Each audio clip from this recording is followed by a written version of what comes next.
This video is part 2 to my Name of the Wind in-depth summary, so if you haven't watched part 1 yet, then make sure to go do that first. This summary is the perfect starting point if you're interested in getting into my King Killer theory videos, since as I summarize the Name of the Wind, I'll also be mentioning several theories and pointing out a lot of the small details in order to get you thinking of theories as well. However, I won't be spoiling anything for the Wise Man's Fear in this video, so if you haven't read book 2, then you're still safe to watch this. Now this is not a short summary. I'm basically going chapter by chapter. As you can imagine, it took me a long time and a lot of editing to make this video, and I'm doing it because this book means a lot to me, so I hope you enjoy.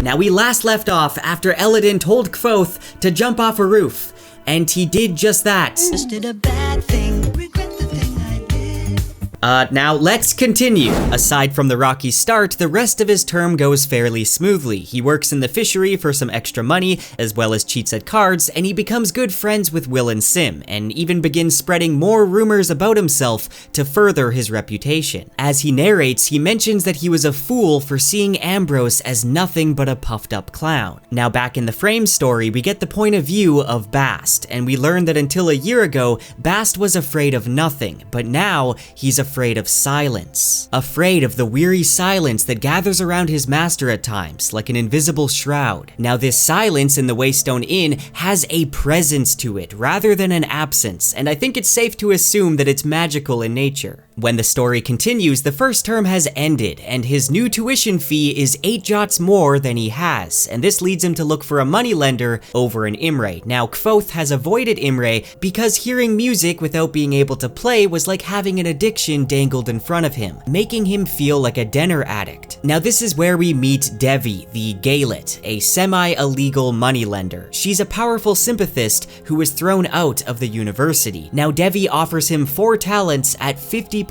interest, and he has to give some blood as collateral so that she can find him. At first he refuses, but then he's tempted to buy a lute, and this makes it so that he has to go back to Devi and accept the deal. Kvothe begins studying sigildry and learns it in 7 days. He sets his mind to climbing the ranks in the fishery quickly so that he can earn enough money to pay back Devi. At night he begins heading to the rooftop of Mains to practice his lute, and at one point he hears a sudden rustling noise like a startled animal, then a hard metallic noise, and after investigating he finds an ancient metal grate engraved with ruins that's big enough for a person to fit through. Later in Elk Sadal's class, he has a sympathy battle using candles with a boy named Fenton, and this is where we learn how binders' chills work. A sympathist needs to be careful using their body as a source, as pulling away too much body heat can be dangerous. Kvothe begins working at the Eolian as an alternate way to make money. The Eolian is home to the best musicians in all of Imre. New musicians pay a whole silver talent, and if their performance impresses the audience and the owners enough, then you're awarded with talent pipes, a token acting as a clear mark of distinction that allows you to play for free at the Eolian whenever you want. And if they're lucky, a noble in the audience will become their patron. Which reminds me, if you want to become my patron, you can join my Patreon. I don't know how to play the lute though, but all the support on there goes back into making these videos, because if you don't know, they do take a lot of time. Sorry, that was the perfect opportunity to mention my Patreon. And anyway, back to the video. Anyway, he decides to practice more before trying for his talent pipes, and this leads him to the roof again, where he meets Auri, the name that Kvothe gives to the girl who lives underneath the university in a system of ruins called the Underthing. She's the one who's been listening to him practice his lute, and she appears to be only a few years older than him. He plays his music and brings Auri food, and though skittish at first, over time she learns to trust him, and they often exchange gifts. Kvothe thinks of her as his little moon fae, and it's interesting how he connects moon and fae with Auri. There's many fan theories about Auri possibly being part fae, or even being a human embodiment of the moon. I have an older video going over a lot of theories about Auri. At one point Auri gives him a key, which she says unlocks the moon. Very strange. Back at the tavern, Kvothe offers to buy Diok a drink without knowing he's one of the owners, and Diok mentions that Kvothe is a little fey around the edges. He talks to Stanchion, the other owner, who's surprised that Kvothe intends on playing the Lay of Sir Savian, a song that's notorious for being incredibly difficult. When Kvothe finally gets on stage, his nervousness washes away. The music comes to him easily, his lute like a second voice as he sings the powerful tones of Savian, the greatest of the Aemir. He doubles the third refrain, leaving room for someone from the crowd to join in, and a woman joins in with a voice like burning silver. Near the end of the song, one of his strings breaks, drawing a thin line of blood across his hand, and we later learn it was actually broken by Ambrose using Sympathy to try and sabotage him. Kvothe then falls deeply into himself, back to the boy who had played in the woods with 6 strings. He slowly brings the audience back under his spell, and then as it finishes, he begins weeping for Sir Savian and Eolian. After some sobbing, the audience burst out in applause. Kvothe wins his talon pipes, and Sim is still red-eyed from crying. He's given free drinks, and Count Threp gives him money, and then he goes looking for the woman that joined in the song,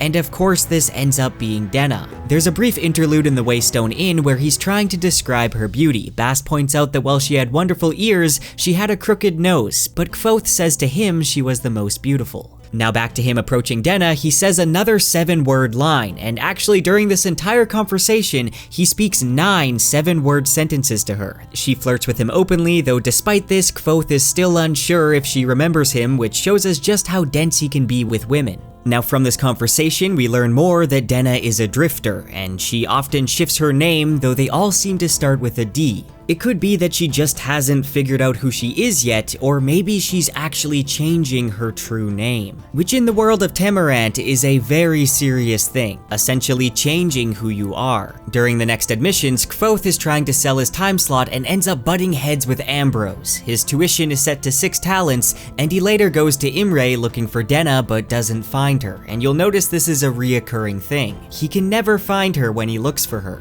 After this, he goes to Devi to pay his interest and admires her book collection, scanning it for anything on the Chandrian or Aemir, but finds nothing of the sort. Later on, Ambrose ends up turning the nobility of Imre against Kvothe, so he can't get a patron. So Kvothe and Threp start writing a song about Ambrose Jackass called Jackass Jackass, a tune about a donkey who wanted to become an arcanist, and this song ends up spreading through the university like wildfire. Now we learn that Count Threp's name is Dennaeus Threp, or Den for short. I do find it kind of odd that his name is very close to Denna, but I don't think that's important. Before buying back his copy of Rhetoric and Logic from Master Loren, Kvothe finds Loren's Giller named Viari, who I find to be a very interesting character. Viari works in acquisitions, gathering books from all over the world to be kept at the archives, and he's the only person that Kvothe's seen that openly carries weapons at the university. He speaks many languages and recognizes Kvothe as an Adema Rue, and uses the term one family,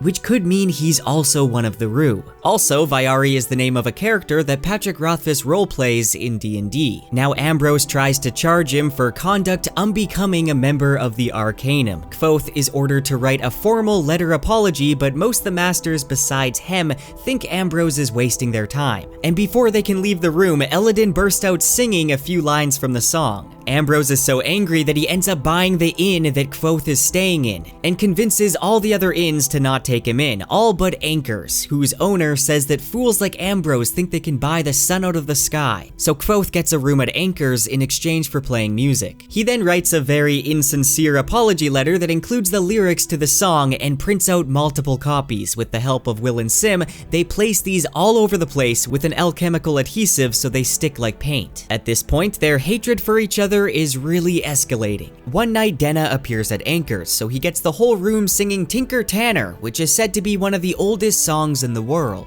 They go for a walk together and flirt quite a bit, but Kvothe doesn't really catch on to some of it. I mean, she even asks him to steal her, but he doesn't make a move. Now again, during this entire scene, Kvothe says a handful of 7-word sentences. He compares her to a Celis flower, saying that they're often sought but seldom found, and if one is not careful in handling it, then they'd lose it. And apparently he reminds her of a willow because the willow bends to the wind's desire. And this chapter fittingly ends with him regretting being an idiot when it comes to women. Later on, he brings his finished project to Kvothe, a handheld sympathy lamp with a gradient switch. Kvothe admires the workmanship, but he tells him that it's very similar to lamps that burglars use. And because of this, he can't sell it. This is a huge blow since he spent a lot of time working on it and almost all the money he had, hoping he'd make a larger profit. He then goes and speaks with Manette, who admits that there's a secret way into the archives, but he doesn't want to tell Kvothe in case it gets him expelled. Kvothe goes and asks Will if he could sneak him into the archives,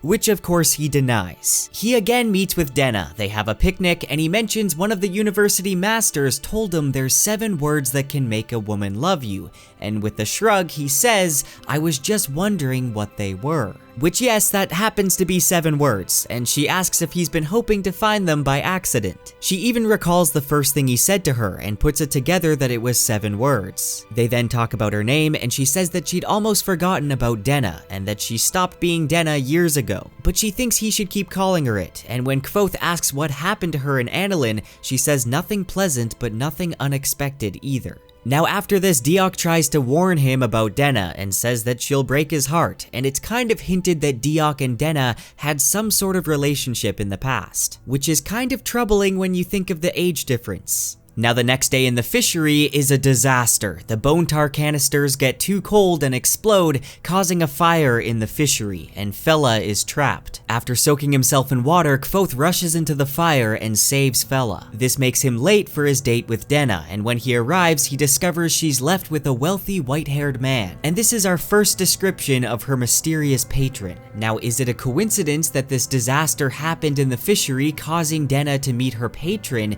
or was it sabotage? Back in the art of fishery, Kvothe appears in a good mood as the disaster was largely diverted. He mentions a saying that's translated to expect disaster every 7 years, and here we learn that Kote means disaster. Kvothe also mentions that Eladin knows the name of fire. Later in the Aeolian, Kvothe runs into Fella, who thanks him for saving her, and Fella is given a lot more character in this scene. She goes on about fairy tales and wondering why the girls never saved themselves. We also learn that she's studying with Master Eladin. As a thank you for saving her, she gives him a forest green cloak which she had specifically tailored to have plenty of tiny little pockets, which Will and Sim had told her was important. As Fella wraps the cloak around him, he sees Denna leaving, so she most likely got the wrong idea.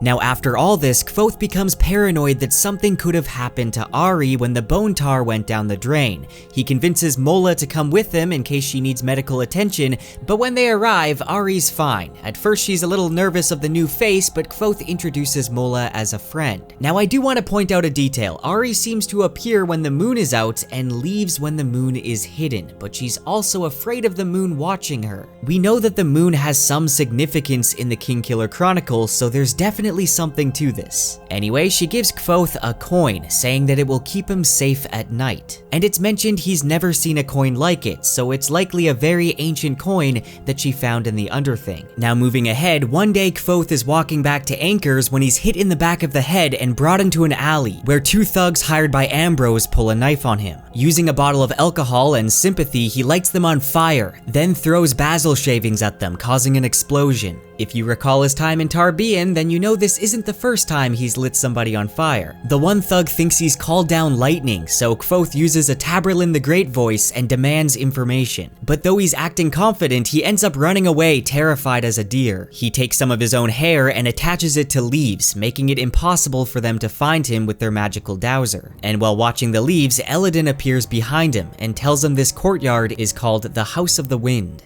Back in his room, he reads a note from Denna that she must have left in his window several days earlier. He then tends to his wounds and realizes the men that attacked him would have his blood on their knife, and they could use this to track him. So he puts his bloody shirt in a bottle and floats it down the river. He flees to a different inn and awakes the next day to find people talking about blue fire. News is spreading about a slaughter that happened in Traben 70 miles away. Kvothe forgets his other problems and becomes dead set on getting to Traben to catch the trail of the Chandrian. He goes to Devi, who cleans and stitches his wounds. She mentions rumors that he's the next Taborlin after news has spread about him calling down lightning, and she agrees to spread the rumor that if the thugs cross him again, he'll kill them. He then tries to bargain with her for 20 talents to buy a horse, offering everything he has, including Ben's book, his talent pipes, and even his lute. Everything but his sympathy lamp, as he promised Kvothe he wouldn't let it fall into the wrong hands. And then finally, he offers her the promise of sharing a secret way into the archives. We know that for some reason, Devi is desperate to get into the archives. 3 minutes later, in a rush, Kvothe barges into a stable and acts incredibly rude to the poor stable master, even going so far as threatening to eat him. Okay, Kvothe, that's a little excessive.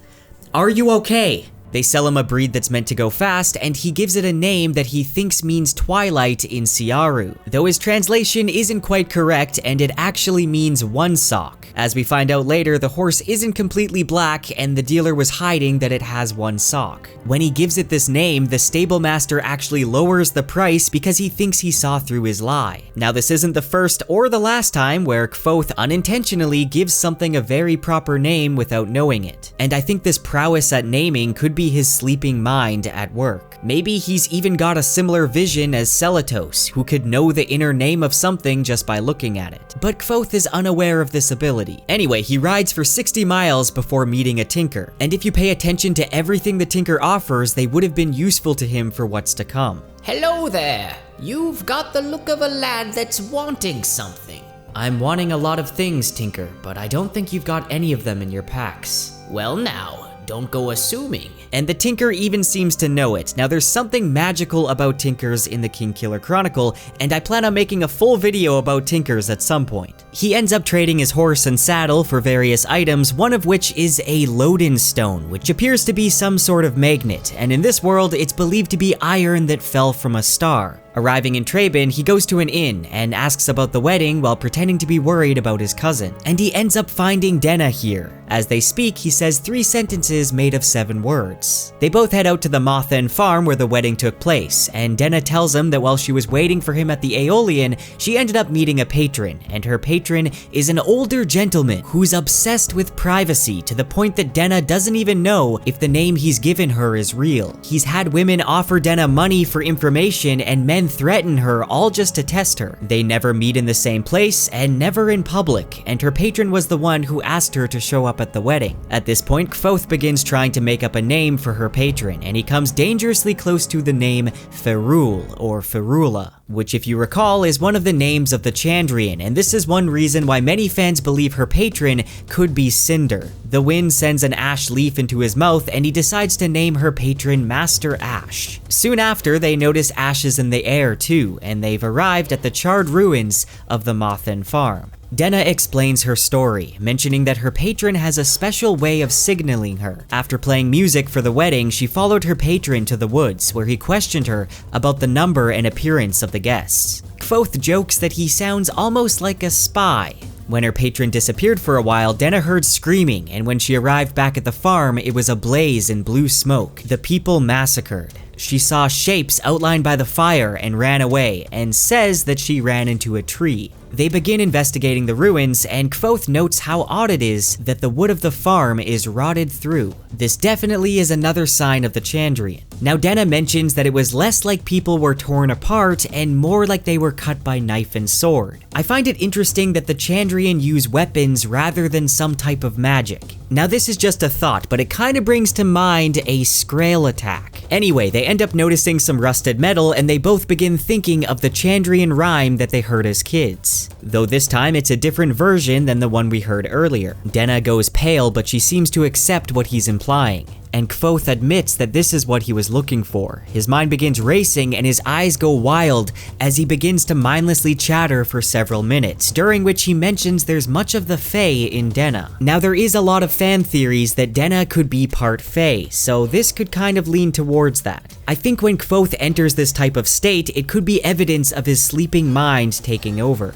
A little while later in the woods, they're startled by a wandering pig, and at this point we find out that Denna carries a razor-sharp blade strapped to her leg, and this is speculation, but I think Denna is likely much more capable than we think she is. She even mentions how it's easier to appear harmless. Could it be that this patron of hers is also teaching some sort of self-defense? Or even the dark art of assassination? They end up running into the pig herder, who has a very funny accent. Loo, pegs, peg. Hello, don't be afeard, they won't bite. I thought I heard Semet down te waterways. What are the tay o ye down out here? I thought I heard singing. And Kvothe decides to make a fake accent, and Denna goes along with him. At were my cousin. She do have a lovely voice for skirling, don't she? I'm great glad to meet ye, sir. You clipped me Kvothe. The herder tells them that the Mauthen Farm was built on Barrow Hill. When it was built, they found bones and stones and a mysterious heirloom. He says he saw blue fire 2 nights ago to the north. So they go back to the farm, and Kvothe decides that the hilltop isn't a barrow, because barrows are vintage, and it's most likely an ancient hill fort. Now, some fans believe this could be the site of the Black of Dracentor, the battle site where Lanray sealed an enemy behind the doors of stone. But that's just a theory, so take it with a grain of salt. They make camp near 3 waystones at the top of a high hill. In the distance, they see flashes of blue light, and Kvothe wants to know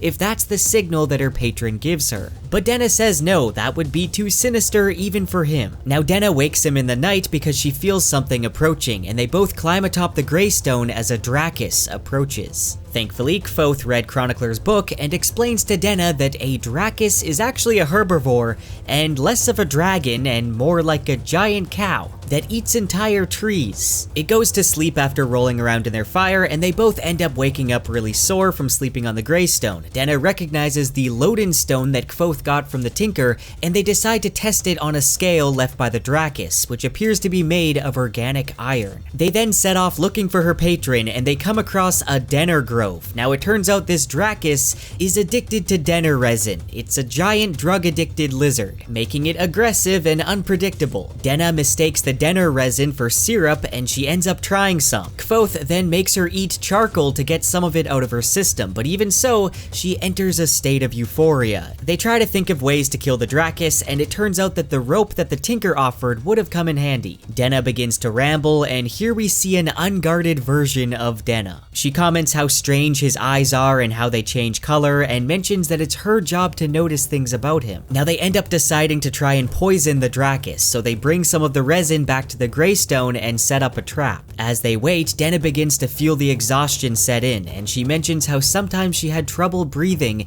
and how she had pneumonia as a baby. He listens to her heart, and she asks if it's saying anything, and when he says no, she tells him to listen harder. But as we know, Kvothe really doesn't get hints. Now, she ends up admitting that she didn't run into a tree. It was her patron who hit her and knocked her unconscious. He wanted her to ask him to do it, I guess to feel justified. But if she was found alive at the farm, she would have been hanged. But this really isn't setting a good look for her patron. Anyway, the Draccus eats 6 times the lethal dose of resin without apparent harm. In the distance, there's fire from the festival going on in Traben, and sure enough, the Draccus notices and begins heading that way. Kvothe leaves Denna asleep and chases after the Draccus, and arrives as it's setting the town on fire. He climbs onto a roof and makes a heat eater and creates a fire to draw the Draccus to him. With the help of Sympathy and the Lute stone, he dislodges the massive iron wheel hanging from the Tellin church, and with this he crushes the Draccus before passing out. You may notice this kind of mirrors the story of Tellu destroying Encanis on the iron wheel. He awakes bandaged up and again uses a very excessive threat when speaking with the landlord of the inn.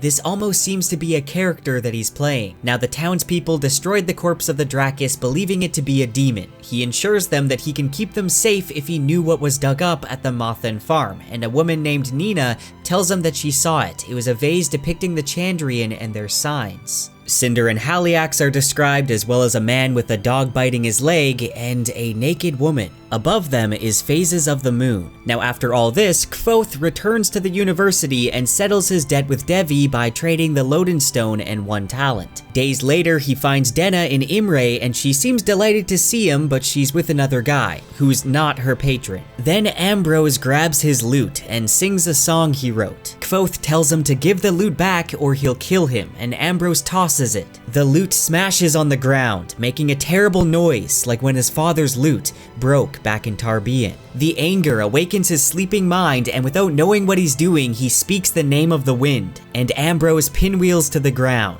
After doing this, Kvothe goes numb, and Will and Sim take him to Kilvin, and Eladin arrives. Eladin makes him say the word, the true name of the wind, which Sim simply hears as wind. And then Eladin looks deeply into Kvothe and whispers a word that makes him violently dizzy, but eventually brings him back to himself. To me, it seems likely that Eladin was able to read him completely and speak his true name. Later on, Ambrose has accused him of malfeasance, and he accuses Ambrose of theft, destruction of property, and conduct unbecoming a member of the Arcanum. He wins on theft and destruction, but they vote for Kvothe to take 6 lashes and be expelled. At a younger age than most people enter the university. But then Eladin proposes that he instead promotes Kvothe to Relar instead. The title Relar means speaker, and was originally granted to those who knew at least one name. Eladin tells him that he can teach him, and now that he's Relar, he can learn advanced sympathetic bindings and advanced sigildry. He still can't enter the archives, but he asks if he can know what's behind the 4-plate door. You don't aim for small secrets, do you? Valeritas, God, I can still remember what it was like. Standing down there looking at the door, wondering. Merciful Telu, it almost killed me. And of course the answer's no. He then meets up with Auri, who gives him a ring that keeps secrets. They have dinner together, Auri daintily sipping from a silver baker's cup, and afterwards they go and explore the Underthing, Auri cupping an odd blue-green light in her hands. The Underthing is a network of brass pipes and stone tunnels. Venturing further, they come across underground windows, cathedral-like rooms,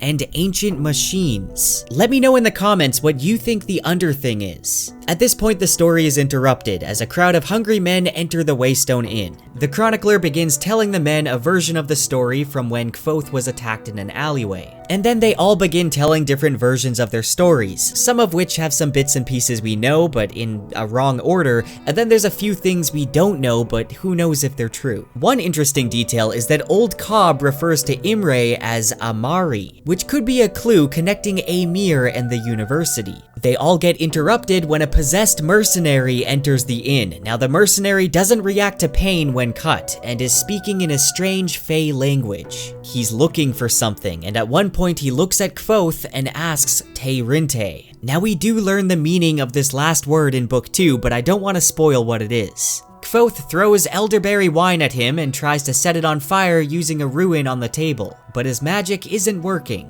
Shep ends up being killed, and the smith's prentice ends up killing the mercenary with an iron bar. Later, when they're alone, Bast tells them that the mercenary was possessed by a fey creature known as a skin dancer. I'm pretty sure this skin dancer was looking for Kvothe. Apparently changing his name and hiding in the middle of Noir wasn't good enough. He then attempts to wrap up the part of the story he was telling. Kvothe is whipped in the courtyard called the House of the Wind, and he gives another tearless and bloodless performance for the crowd. After being stitched up, he heads to Imre to buy a fancy new lute with Ambrose's money, as well as a bottle of his own blood and a new dress for Auri. He begins exploring the Underthing every day, and Auri tells him the odd names that she gave for all the different rooms. We get the description of an entire ruined city beneath the university. He ends up finding a way into the archives. He then knocks on Fella's door and convinces her to meet with him, and in the archives, she explains how the books are in chaos because over the years they've been arranged in several different systems. He continues to try and dig up the answers for his 1,000 questions on the Amir and the Chandrian.